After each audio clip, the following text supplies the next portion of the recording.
છે બધાને મજામાં ને?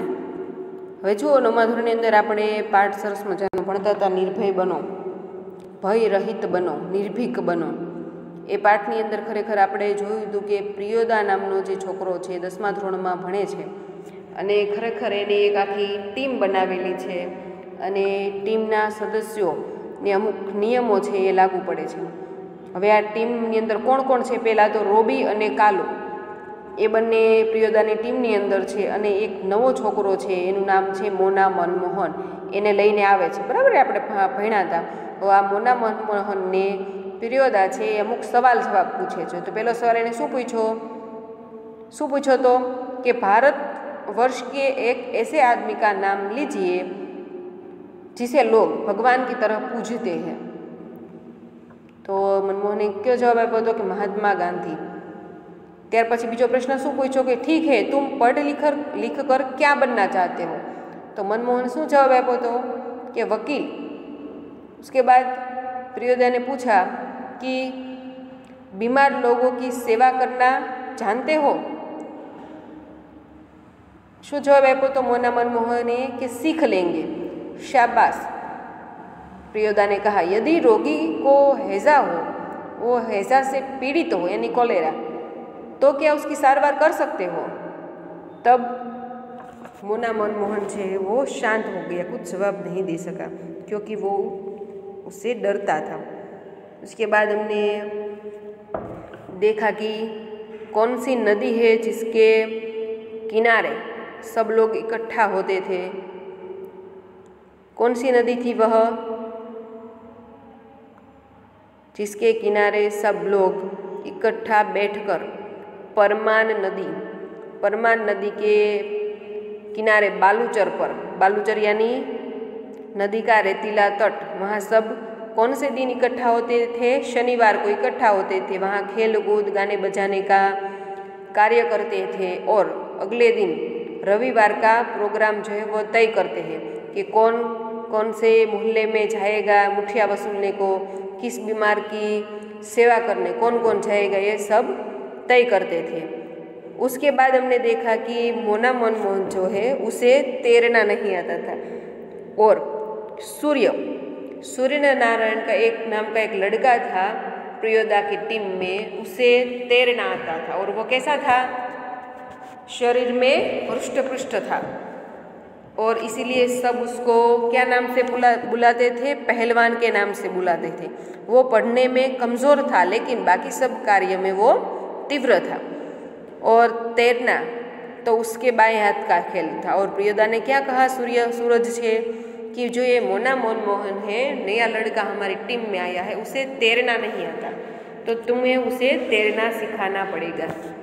तब सूरज कहता है कि एक बार हम नदी में इसे डाल देंगे तो अपने आप तैरना सीख जाएगा. ये सब बात जो है वो हम कर रहे थे. इसके बाद पाठ जो है अधूरा छोड़ा था, वहाँ हम से शुरुआत करेंगे. उस दिन सभी ने नए सदस्य मोना यानी मनमोहन से गीत सुनने की इच्छा प्रकट की. कारण के બધાની પાસે અલગ અલગ કુશળતા હોય. હમણાં મેં તમને વાત કરી એમ કે આ સૂરજ નામનો છોકરો છે એને તરતા આવડે છે અને પહેલવાન છે, બરાબર. તો મોના મનમોહન છે એ ઘણી બધી અમુક બાબતોમાં નબળો છે, પરંતુ એની ગીત છે ખૂબ જ સરસ મજાનું આવડે છે ગાતા. એટલે બધાએ એને કીધું કે તું તને ગીત ગાતા આવડે છે, તું ગીત ગાઈને અમને સંભળાવ. पहले लजाना यानी शर्माना, किंतु जब प्रियोदा ने आग्रह किया तो उसने खखार कर गला साफ किया. कौन गीत गाए वह उसने शुरू किया. त्यार पछी कयुं गीत शुरू कर्युं? राम रहीम न जुदा करो भाई, दिल को सच्चा रखना जी. एवी रीतना गीत छे एने सरस मजानुं गायुं. गीत समाप्त होने के बाद प्रियोदा बोले, वाह बहुत मीठा गला है तुम्हारा. कालू तुम प्रभात फेरी वाले दोनों गीत मोना को सिखा देना. प्रभात फेरी पण सवारमां करता हशे, सवाરના સમયમાં જો નીકળે પ્રભાત ફેરી એટલે સરસ મજાના ધૂનને ગાતા હોય અને એની સાથે જે વાજિંત્ર હોય વગાડતા જાય અને રોજ સવારમાં કે 5:30નો કે 6નો કે સમય જે નક્કી કરેલો હોય એ પ્રમાણે આખી ટોળકી નીકળે. એટલે કે છે મોના મનમોહનને કયો કોને કહે છે? કાલુને કે છે કાલુ પ્રભાત ફેરીના જે ગીતો આપણે રોજ ગાઈએ છીએ તું મોના ને શીખવાડી દે છે.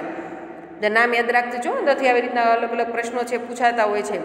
સૂરજ પશ્ચિમ કી ઓર ઝુક ગયા એટલે આથમી ગયો સૂરજ, કારણ કે પૂર્વ દિશામાં ઉગે અને પશ્ચિમ દિશામાં આથમે એટલે સૂરજ હવે આથમવા જતો હતો. બાલુચર પર લાલી ઉતરાઈ, બાલુચર પર લાલી ઉતરાઈ. સાંજનો સમય હોય અને ખરેખર સૂરજ છે આથમતો હોય તે ખરેખર એનો નજારો છે એ જોવાલાયક હોય. ત્યાર પછી જુઓ, પરમાન કી ધારા પર ડૂબતે હુએ સૂરજ કી અંતિમ કિરણ ઝિલમિલાઈ. અંતિમ કિરણ જે છેલ્લા કિરણો હોય સૂરજ ડૂબતો હોય ત્યારના ખરેખર ખૂબ જ જોવાની તમને મજા આવે. પખેરું દલ બાંધ કર બાંસ વન કી ઓર લોટને લગે. પખેરું, પખેરું એટલે પક્ષી. જો પક્ષીના સમાનાર્થી શબ્દો છે. પખેરું એટલે પક્ષી શબ્દ છે, ખાસ યાદ રાખજો. દલ યાની ઝુંડ શબ્દ છે એ તો તમને સમજાવેલા છે, કારણ કે સાંજના સમયે પક્ષીઓ છે એ પણ પોતાની ટીમ એટલે કે પોતાના કુટુંબના કે જેની સાથે રહેતા હોય બધાની સાથે ભેગા થઈને જ્યાં તેઓ રાત્રિ વસવાટ કરતા હોય ત્યાં જવા લાગ્યા. પ્રિયોદા કે દલ કે સભી સદસ્ય પંક્તિ બાંધ કર લોટે. પંક્તિ, પંક્તિ યાની હારમાલા, આમ તો એક સીધી લીટીમાં જે ચાલો એ. ગમે ત્યારે સ્કૂલમાંથી ક્યાંક જવાનું, માનો કે રેલી કાઢી અને કેવા બધા એક સીધી લાઇનમાં તમે બહાર નીકળો એની જેમ, કારણ કે પ્રિયોદાની જે ટીમ હતી એની અંદર પેલો નિયમ શું હતો? અનુશાસન હોવું જોઈએ, ડિસિપ્લિન. એટલે કે છે પ્રિયોદા કે દલ કે સભી સદસ્ય પંક્તિ બાંધ કર લોટે, સીધી લાઇનમાં ત્યાંથી બધા નીકળ્યા. પુલ કે પાસ એક ગાડીવાન તન્મય હોકર ગીત ગા રહા થા. એટલે નદીના બાલુચરથી નીકળ્યા તો નદીનો જે પુલ હતો તે એક ગાડીવાળો હતો. હવે જો ગાડીવાન શબ્દ આવ્યો, ગાડીવાન કઈ સંજ્ઞા છે? કર્તૃવાચક સંજ્ઞા છે અહીંયા. પુલ કે પાસ એક ગાડીવાન તન્મય હોકર ગા રહા થા. તો કર્તૃવાચક સંજ્ઞા તમને એક્ઝામની અંદર પૂછાય છે, એટલે ખાસ યાદ રાખજો. ગાડીવાન શબ્દ છે એ કર્તૃવાચક સંજ્ઞા છે. કેવી, શા માટે? તો કરતા જે કંઈ પણ કાર્ય કરતો હોય એટલે ગાડીવાન એટલે ગાડી હંકાલનારો, બરાબર? એટલે એને શું કહેવાય? કર્તૃવાચક સંજ્ઞા. કર્તાનો જે ઉલ્લેખ કરતા હોય એ શબ્દને કર્તૃવાચક સંજ્ઞા કહેવાય. એટલે ખાસ યાદ રાખજો, ગાડીવાન શબ્દ છે શું છે? કર્તૃવાચક સંજ્ઞા. એ રીતના લેખક, લેખિકા આ બધા શબ્દો છે શું કહેવાય? કર્તૃવાચક સંજ્ઞા કહેવાય. પુલ કે પાસ એક ગાડીવાન તન્મય હોકર ગીત गा रहा. तन्मय, तन्मय होकर यानी मग्न होकर गीत गा रहा था. क्या गीत गा रहा था? ભોલા ગરીબ ક દીન પહિયા હરબ ભોલા ગરીબ ક દીન, એવું ગીત છે એ ગાઈ રહ્યો હતો. सूरज ने भी उसी सुर में सुर मिलाकर गाना शुरू किया. एक टाले लोटा छल बेटा छल तीन पनिया પીબેત કાલ લોટા લેલક છે, એવું ગીત ગાવાનું શરૂ કર્યું. હવે ત્યાર પછી શું કહે છે? કૃત્યાનંદ જાને કહા વિદ્યાપતિ કી લાચારી હે. लाचारी, लाचारी ठट्ठोई. बालूचर के उस पार से किसी ने फायर किया. હવે જો જ્યારે આ પુલમાં ગાડીવાન છે ગીત ગાતો હતો એટલે આ બધા છે ત્યાં ઊભા રહી જાય છે અને એની અંદર સૂરજ છે એ પણ જાણે કે પહેલાં ગાડીવાનને સુર પૂરો હતો એ પણ એકાદું ગીત ગાવાનું શરૂ કરી દે છે. એટલે બધા હસી મજા કરતા હોય છે. ત્યાં જ બાલુચર કે ઉસ પાર સે કિસીને ફાયર કિયા. બાલુચર એટલે જે રેતાળ જમીન હતી ત્યાં બધા બેઠા હતા, ત્યારે નીકળી ગયા છે ત્યાંથી, પરંતુ ત્યાંથી એક બંદૂકની ગોળી સન કરતી છૂટી હોય એટલે ફાયરનો અવાજ સંભળાણો. એક પખેરું બાલુ પર ગીરકર છટપટાને લગા. પખેરું એટલે કે પક્ષી. એક પક્ષી જે છે એ બાલુચરની જમીન છે ત્યાં નીચે પડ્યું અને છટપટાવા માંડ્યું. ઉસકા જોડા વિકલ હોકર બહુત દેર તક રોતા રહા. ઉસકા જોડા એટલે પક્ષીઓ જે છે બધાએ સાંજનો સમય હતો, સંધ્યા થઈ ગઈ એટલે એક ઝુંડની અંદર એ પોતાનો વસવાટ જ્યાં હોય ત્યાં જતા હતા. એમાં અચાનક એક બંદૂકની ગોળી સન કરતી ગઈ અને પખેરું દલ જે હતું એમાંના એક પક્ષીને વીંધી નાખ્યું અને એમાંનું એક પક્ષી જે છે એ મર્યું, પડ્યું નીચે જમીન ઉપર અને ઝટપટાવા લાગ્યું. અને ઘણા સમય સુધી એ પક્ષીઓ જે છે એ બધા રોતા રહ્યા. વિકલ શબ્દ છે એનો સમાનાર્થી શબ્દ થાય છે વ્યાકુળ થઈને. વ્યાકુળ થઈને ઘણા બધા સમય સુધી રડ્યા કર્યા। मट मेले अंधकार में एक अर्दली मुनि आदमी दौड़ा हुआ आया और मरी हुई चिड़िया के डैने को पकड़कर चिल्लाया, मिल गया हुजूर। હવે આની અંદર જો ડેના શબ્દનો અર્થ થાય છે પંખ। શું થાય શબ્દ? ડેના શબ્દનો અર્થ થાય છે પંખ। ખાસ યાદ રાખજો। મટ મેલે અંધકાર મેં, અંધકાર છે કેવો હોય? કાળો, એટલે ટૂંકમાં મેલો। अर्दली मुनि, अर्दली यानी अफसर का नौकर, शब्द याद रखो। अर्दली शब्दनो अर्थ थाय छे अफसर का नौकर। आदमी दौड़ा हुआ आया और मरी हुई चिड़िया के डेने को पकड़कर, डेने एटले पंख, एना પાંખ છે એને પકડી અને એ ચકલી છે એને લઈ જાય છે। અને શું કહે છે? ચિલ્લાઈને, એટલે મોટેથી મિલ ગયા હુઝુર, કે માલિક મળી ગયો। ઇબ્રાહીમ બોલા, इब्राहिम છે થોડો ગુસ્સાવાળો હોય છે એટલે ત્યાં બોલે છે, સબ ડિપ્ટી સાહબ કા અર્દલી હે, સાલા ભારી ખચડા હે। શું કહે છે? સબ ડિપ્ટી સાહેબ જે છે એના શું છે? અહીંયા એનો નોકર છે અને ખચડા શબ્દનો અર્થ થાય છે મૂર્ખ, ખૂબ જ મૂર્ખ જે છે એ આ ઓફિસર જે છે એનો નોકર છે અને ખરેખર ખૂબ જ મૂર્ખ છે। प्रियदा के मुँह से अचानक निकला, होल्ट, થોભી જા। અહીંયા હમણાં તમને વાત કરી હતી ને તેમ કે ટૂંકની જે ટુકડી છે એનો નિયમ શું હતો? કોઈએ પણ અપશબ્દ બોલવા નહીં, એ પહેલો નિયમ હતો। એટલે ખરેખર અહીંયા જ્યારે ઇબ્રાહીમ બોલે છે કે ખચડા હે શબ્દ છે એનો ઉપયોગ કરે છે ત્યારે તરત જ પ્રિયદા શું કહે છે? હોલ્ટ, થોભી જા। હવે આપણે કંઈ ન બોલતો। तब इब्राहिम को अपनी गलती का एहसास हुआ, જ્યારે પ્રિયદાએ કીધું કે હોલ્ટ, તે સમયે જ ખરેખર ઇબ્રાહીમને અહેસાસ થઈ ગયો કે મેં કંઈક ખોટું કર્યું છે। दल का नियम है कि कोई सदस्य किसी किस्म का अपशब्द या गाली मुँह से नहीं निकालेगा। સારું કહેવાય ને, ટીમ જે છે ક્યારે ટીમનું કામ છે ક્યારે સક્સેસ થાય કે બધા ટીમના જે સદસ્યો હોય એ ટીમના બનાવેલા જે નીતિ નિયમો હોય એનું પાલન કરતા હોય, ડિસિપ્લિનમાં રહેતા હોય। એ પછી કોઈ પણ વસ્તુ હોય, સ્કૂલ હોય, ઘર હોય કે કોઈ પણ હોય, ઓફિસ હોય કે ગમે તે XYZ હોય, પરંતુ જે એના નીતિ નિયમો હોય એનું વ્યવસ્થિત પાલન કરે તો તમારું કાર્ય છે અવશ્ય સફળ થાય ને થાય જ। તો અહીંયા શું કહે છે? એને ખબર તો પડી ગઈ કે ખરેખર આવું મેં કંઈક ખોટું કર્યું છે, એટલે કહે છે કે આપણા ટુકડીનો નિયમ છે કે કોઈને પણ અપશબ્દ બોલવાના નથી। इब्राहिम ने तुरंत सिर झुकाकर दल के नायक प्रियदा और सदस्यों से माफ़ी मांगी। बात यह है कि पाछो फरियाद बोलो, सभी हंसे। प्रियदा ने गंभीर होकर कहा, कारण के नायक એને જ કહેવાય છે ગંભીર થઈને સાચું અને ખોટુંનો ન્યાય કરી શકે કોઈ પણ પરિસ્થિતિની અંદર, એ તટસ્થ રહીને। એટલે કે છે પ્રિયदा ने गंभीर होकर कहा, इब्राहिम यह तुम्हारी 8वीं गलती है, 10 होते ही इस हम तुम्हारे साथ नहीं रहेंगे। શું કહે છે? ઇબ્રાહિમ તે 8મી ભૂલ કરી છે અને દળનો નિયમ છે કે કોઈ પણ દળની અંદર જે છે એ નીતિ નિયમોની અંદર કોઈને પણ બાંધછોડ નથી અને ઓછામાં ઓછી 10 ભૂલની માફી છે। 10મી ભૂલ જેવી તમે કરો એટલે ટુકડીમાંથી બાકાત, બીજું કાંઈ પણ સજા તમને દેવાની હોતી નથી। એટલે ખાસ યાદ રાખવાનું, આ 8મી ગલતી છે, 8મી ભૂલ છે। ત્યાર પછી જુઓ, इब्राहिम ने पूछा, लेकिन सरकारी अफसरों को गाली देने में क्या हर्ष है? सरकारी ऑफिसरों છે એને ગાળી अपशब्द કહેવામાં શું તકલીફ છે? तुम्हारा मुंह खराब होगा, उनका कुछ भी नहीं बिगड़ेगा। પ્રિયદા શું કહે છે? તારું મોઢું છે ખરાબ થશે એવા અપશબ્દ બોલીને એ લોકોને કંઈ ફેર નહીં પડે, કારણ કે એ તો જેમ કરવાનું એમ જ કરશે। મગર વે જો ગાલી દેતે હૈ, એ લોકો આડું બોલે અપશબ્દ બોલે એનું કંઈ નહીં। वे ही क्यों बहुत लोग गालियाँ बकते हैं। શું કહે છે કે આ ખાલી અફસરો જ નહીં, એવું તો ઘણા બધા બોલતા હોય છે, પણ આપણે એના જેવું થવા જવાય નહીં।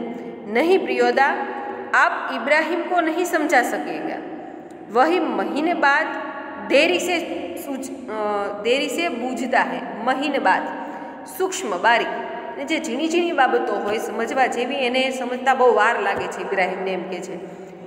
ત્યાર પછી શું કહે છે? मैं समझा देता हूँ। देखो इब्राहिम, यदि क्लब का मेंबर रहना है तो इसके रूल्स को मानना होगा। શું કહે છે? જો તમારે આ ક્લબની અંદર રહેવું હોય તો એના જે નીતિ નિયમ છે એ માનવા પડશે। नियम है कि कोई सदस्य आपस में बातचीत के सिलसिले में भी कोई खराब शब्द नहीं बोलेंगे। હમણાં મેં તમને વાત કરી એમ કે આપસમાં જ્યારે તમે ભેગા મેળવો ત્યારે પણ કોઈ પણ છે આડોળો શબ્દ બોલશે નહીં। जानते हो न, बस बात खत्म, હવે વાત પૂરી થઈ ગઈ। ત્યાર પછી જુઓ કે સહુઆઈન ધર્મશાला, धर्मशाला पहुंची गया है। सहुआइन धर्मशाला के पास आकर सभी ने एक दूसरे से विदाई ली, एक बीजा थी छूटा पड़ा। कालू ने कहा, मोना तू रास्ते में डरेगा, मैं जानता हूँ, चल मैं पहुँचा दूँ। कारण के सूरज आथमी गयो छे, अंधारू थई गयुं छे, एटले हमणां मैं तमने वात करी एम के मोना मनमोहन छे एने एक डर हतो अंधारानो। एटले कालू शुं कहे छे के अंधारू थई गयुं छे, रस्तामां खूब ज अंधारू छे, लाव हूँ तने मूकी जाऊँ।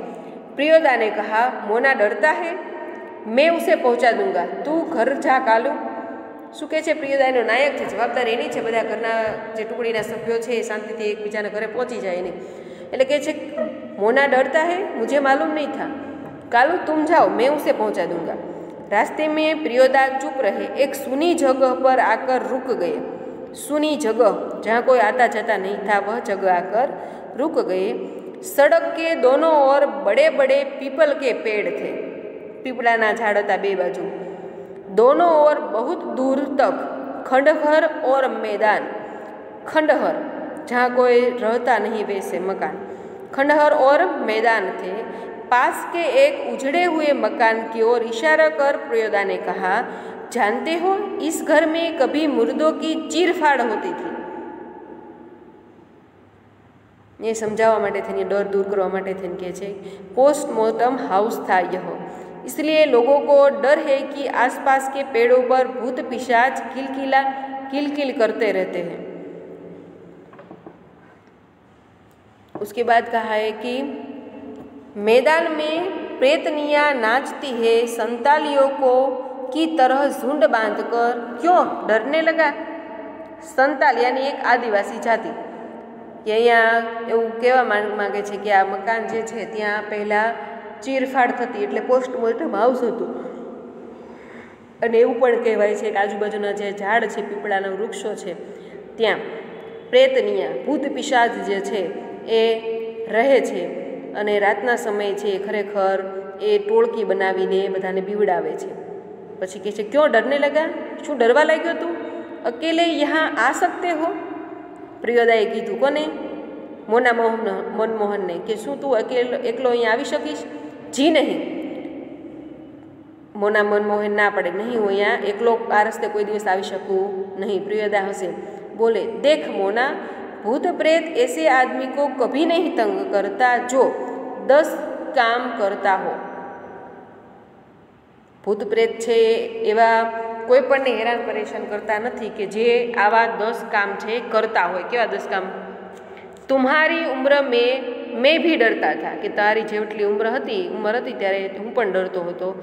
मेरे गुरु महाजन ने मुझसे हंसकर कहा था कि 10 का काम करने वाला तो खुद भूत होता है। 10 काम करवा वाला तो खुद भूत होय छे, उसको भूत क्या कर सकता है। चलो शुरू करे। तो वह गाना राम रहीम ना जुदा करो भाई। मनमोहन गाने लगा, राम रहीम ना जुदा करो भाई, दिल को सच्चा रखना जी। એટલે આવી રીતના પ્રિયોદા છે એ મોના મનમોહનનો ડર છે એ દૂર કરે છે। અને ખરેખર આ પાઠ આપણે ભણ્યા એની અંદર તમે જોયું કે પ્રિયોદાનું પાત્ર છે, ત્યાર પછી એના જે મિત્રો છે એ બધા ખાસ યાદ રાખજો કે શાળા જીવનની અંદર પણ આ બધી બાબતો છે ખૂબ મહત્ત્વની હોય છે। ઘણી બધી પ્રવૃત્તિઓ છે એના દ્વારા अलग अलग प्रकारનો વિકાસ છે તમારી અંદર થતો હોય છે। સામાજિક પ્રવૃત્તિઓ હોય, પછી શૈક્ષણિક પ્રવૃત્તિઓ હોય, પછી સ્પોર્ટ્સને લગતી પ્રવૃત્તિઓ હોય, બધા દ્વારા અલગ અલગ વિદ્યાર્થીઓ અંદર વિકાસ થતો હોય છે। તો આ પાઠની અંદર આપણે ખરેખર તમને ખૂબ મજા આવી છે। નિર્ભય બનો, પ્રિયોદાનું પાત્ર છે બધાને ગમ્યું હોય છે। અને ત્યાર પછી કાલુ અને મોના મનમોહન, પછી સૂરજ, આ ઘણા બધા પાત્રો છે આ પાઠની અંદર આપણે જોયા। હવાનો સ્વાધ્યાય છે બધાએ વ્યવસ્થિત સમજી વિચારી અને ખાસ લખી નાખવાનો છે. અને કર્તૃવાચક સંજ્ઞા તો હવે તમને ખાસ યાદ રહી ગઈ. ત્યાર પછી કદાચ તમને શબ્દ સમૂહ કે लिए એક શબ્દ એવો પણ પ્રશ્ન પૂછેલો હોય કે दूसरों के लिए उपकार को मानने वाला, એની અંદર જવાબ શું આવશે? કૃતજ્ઞ. ત્યાર પછી છે दूसरों के किए गए उपकार को न मानने वाला, તો એને શું કહેવાય? કૃતજ્ઞ. એમાં ધ આવશે, કૃતજ્ઞ. ત્યાર પછી છે मुर्दों के चीरफाड़ की जगह, એને શું કહેવાય? Postmortem house. ત્યાર પછી છે जहाँ बीमारों को भर्ती करने का करके इलाज होता हो, એને શું કહેવાય? अस्पताल. એટલે આવી બધી બાબતો છે ખૂબ યાદ રાખવાની. ત્યાર પછી દિનકર કે નિકલતે હી સંસાર ભર મેં પ્રકાશ ફેલ ગયા, એવું તમને કર્તૃવાચક સંજ્ઞા છે પૂછી હોય કે દિનકર કે નિકલતે હી સંસાર ભર મેં પ્રકાશ ફેલ ગયા, તો એની અંદર કર્તૃવાચક સંજ્ઞા છે શું આવશે? દિનકર શબ્દ છે એ કર્તૃવાચક સંજ્ઞા છે. એટલે ખાસ યાદ રાખજો, કર્તૃવાચક સંજ્ઞા કોને કહીએ છીએ આપણે? કર્તાનો ઉલ્લેખ કરતું જે વાક્ય શબ્દ હોય, કર્તાનો ઉલ્લેખ કરતો જે શબ્દ હોય એને આપણે કર્તૃવાચક સંજ્ઞા કહીએ છીએ. એટલે આ રીતે આપણે આ પાઠ છે પૂર્ણ કરીએ છીએ.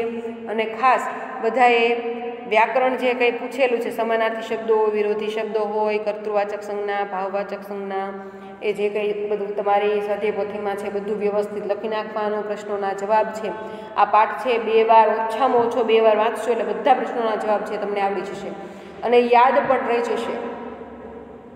હવે આપણે આવતા લેક્ચરની અંદર મળશું.